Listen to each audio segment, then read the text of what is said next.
I make mistakes all the time, and I had a bit of a disaster yesterday on my Honda Trail 125. Yeah, I think I blew a piston in the cylinder. Might have done more damage. Not sure. Gonna get into it. But basically, the symptoms were this. I was breaking in the new 164cc Yuminashi kit that I had. It's getting toward the end of that break-in period, and I noticed a loss of power. Didn't think too much of it, but decided to limp it home. Checked the bike out, everything seemed okay. Let it cool down, took it for another ride, got up to speed, everything was going good again. So thought maybe the fuel injector wasn't putting enough fuel in, something like that. And it did it again, but this time the power loss was fairly permanent. Of course, I didn't bring any tools or have any supplies with me, so I push started it, got it going, ran a few more miles down the road, and it died completely. I could get it going only at higher RPM if I was push starting it. So called the wife out. She brought, spark plug wrench. I thought maybe we'll take a look at the spark plug, see if I was running rich. Couldn't really tell what was going on there. Bottle of oil, a couple tools to tighten down the head in case that had come loose. And turns out completely out of oil, zero oil in the crankcase. That was measurable with the regular measurement system. If you screwed in little measure, it saw some oil, but for the most part, it was all gone. So that was quite surprising and got me thinking about what could have possibly gone wrong.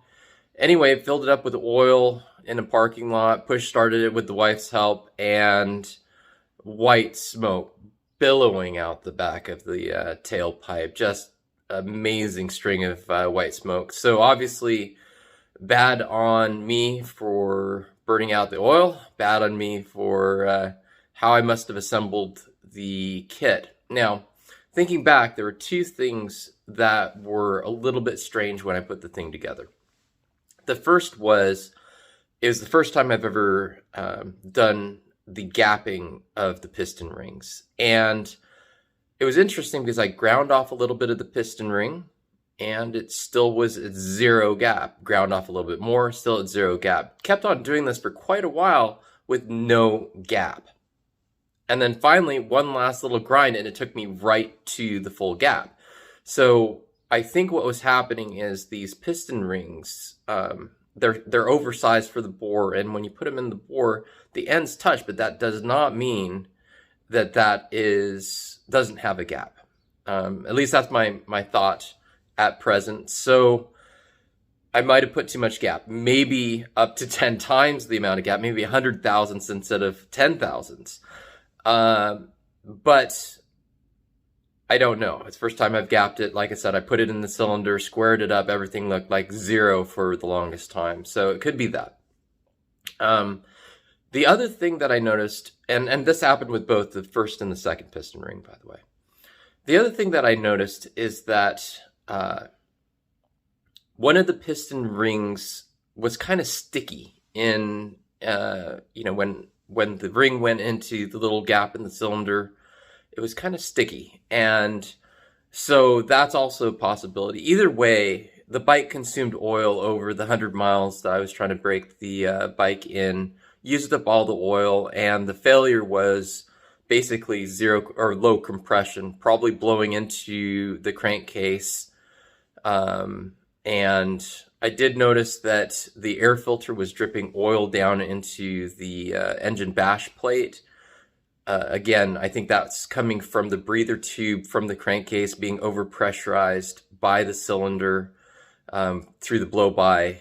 And then also, obviously, when I put new oil in, the oil went right by the piston rings into the cylinder, and also could also be coming from the air filter through the crankcase ventilation. Either way, I'll be tearing apart the CT today, and we'll take a look and see what is and is not damaged. I'm hoping that the bottom end is still okay and it's just all on the top end. We'll take a look and let you know how it goes. So here's the first interesting thing. I just pulled the spark plug. Take a look. You can see that the end of the spark plug has been crushed against the electrode. That's not a good sign. My plan is to walk you through step by step how we go about disassembling this motorcycle. I won't bore you with the actual video, but I'll kind of talk through it. So obviously the first step in any project is to make sure you have a clean space to set parts down in the correct order, so you can keep all the screws together and fasteners together so that you don't lose track. First thing I'm going to do is remove the bash plate. That's this thing under here. I'm going to drain the oil. Then I'll remove this little red plastic cover so I can get the exhaust system off. And then I'll remove this center carrier that I installed. Remove the two plastic halves here. Then work my way over to the other side and remove this air box cover as well. And once I get to that point, we'll be able to start taking things off of the valve head here. And specifically, we'll be removing the air filter, the fuel injectors, that whole assembly probably as one unit. Move that out of the way before we start removing the actual head, and then looking at the cylinder and piston, and then determining what happens. So we'll kind of go to that point. I'll probably show you when I start dumping the oil, and then when I actually start removing this head here. Okay, about to drain the oil here. We'll see what comes out.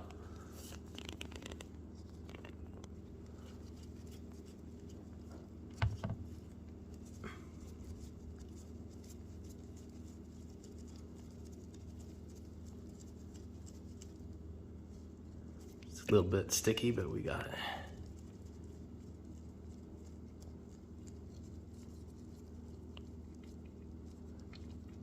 All right, there it goes. Oh, I don't like the sounds. Again, this was fresh oil put in after the engine kind of had its problem. So we'll see if we see any particulate in that. We'll go from there. Hopefully you can see all the little sparklies in that oil as it's coming out of the engine. Not a great sign, but kind of expected, considering. I'm hoping most of that is steel from the piston ring and the cylinder and not anything from any of the bearings. That we'll find out. I'll show you a big chunk that came out actually with the oil plug. There's a big chunk of what appears to be metallic. I can get that up here. So you can see, yeah, we had a pretty catastrophic failure here. All right, I'm going to show you a little trick in trying to get this left-hand side cover off.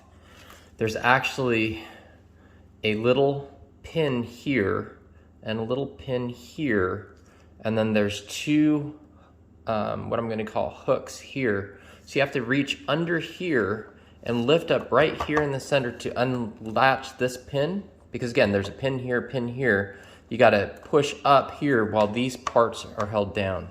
And that's how you get that. I can't do it with one hand, but anyway, just a quick tip. This is after removing it. You can see the two pinholes there. And then if you look here on the other side, see the hooks? So yeah, it's that center pin that you kind of have to lift up. You have to reach pretty far inside there and get both that pin and the bottom pin out. And then you have another third pin up here. So all in between those two hooks. You can see I've laid out all the pieces from the motorcycle. Ignore the piston and cylinder on the ground and the second muffler and exhaust system. But you can see I kind of put them all in order. And then underneath each piece, I put all the little fasteners so that everything gets kept track of. You can see that I've removed all the fairing work. And so it has pretty easy access to the engine and the fueling system and the air intake as well.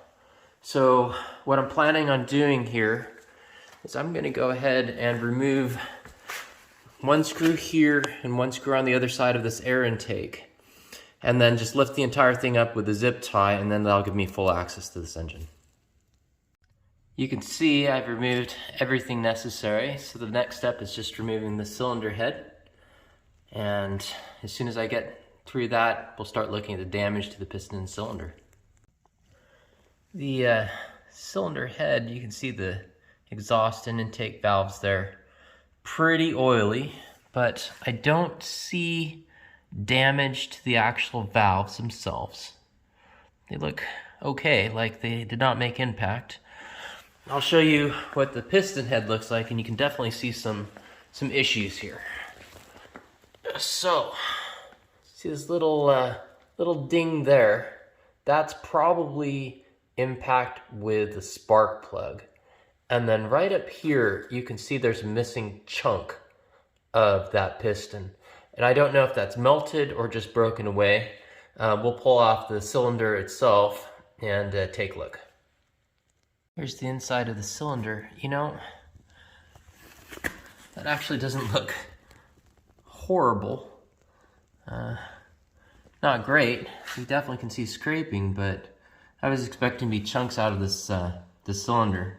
The piston is another situation entirely, though. I'm not sure there's any piston rings left on this thing. Take a look at that. So you can see just how damaged this guy is here. Definitely looks like we snapped some parts.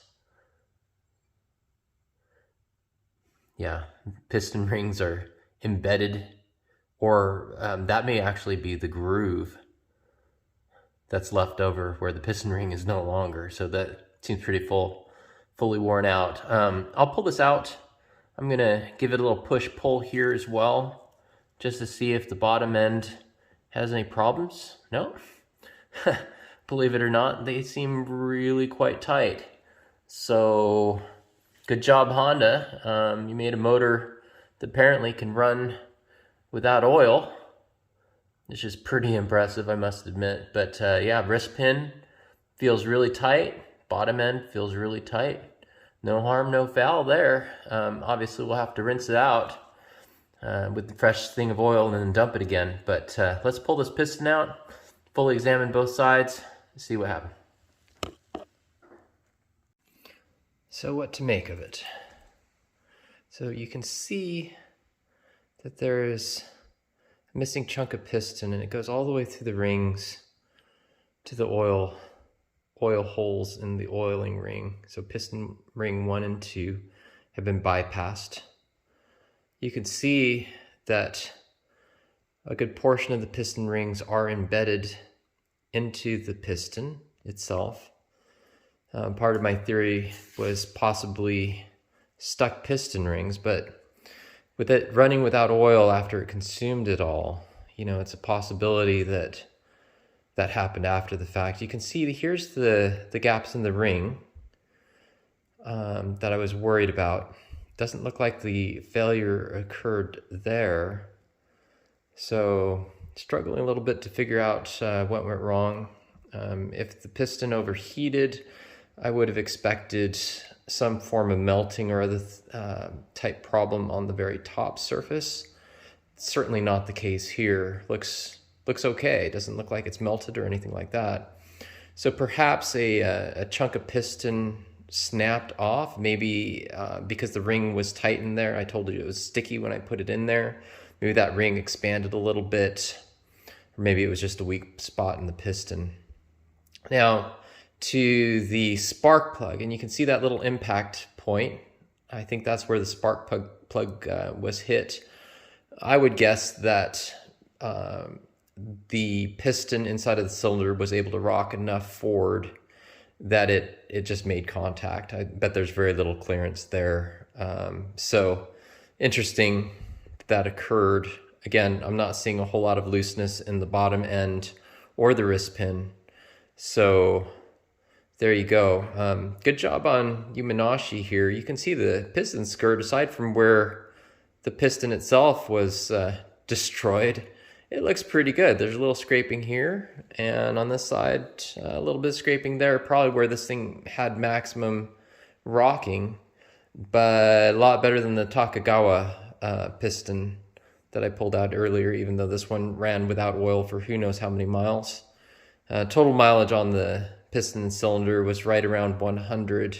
And again, I don't know at what point the oil simply was consumed and used up in this failure. So don't know. I have a new 164cc Yuminashi kit on order.